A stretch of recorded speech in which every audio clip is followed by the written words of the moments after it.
नाशिकच्या पवित्र गोदावरी नदी परिसराचं हे विहंगम दृश्य, ड्रोन कॅमेऱ्यातून टिपलेली ही दृश्य सध्या सर्वांचंच लक्ष वेधून घेत आहेत.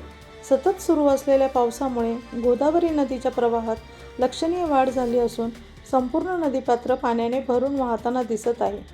रामकुंड परिसर, नदीवरील पूल आणि आजूबाजूचा परिसर हवाई नजरेतून अधिक भव्य आणि तितकाच गंभीर दिसत आहे. वाढत्या पाण्याच्या प्रवाहामुळे नदीकाठच्या भागात सतर्कता बाळगण्याचे आवाहन प्रशासनाकडून करण्यात आले आहे.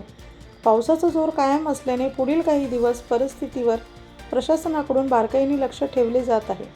नागरिकांनी नदीकाठावर अनावश्यक गर्दी टाळावी, सेल्फी किंवा व्हिडिओ काढण्याच्या नादात स्वतःचा जीव धोक्यात घालू नये आणि प्रशासनाच्या सूचनांचे काटेकोर पालन करावे असे आवाहन करण्यात येत आहे. ड्रोन कॅमेऱ्यात कैद झालेली ही मनमोहक आणि महत्त्वाची दृश्य सौजन्य सिद्धेश दरोदे यांनी टिपलेली आहे. अशाच ताज्या आणि विश्वासार्ह वेगवान बातम्यांसाठी पाहत रहा अशोक वार्ता न्यूज लाईन मराठी.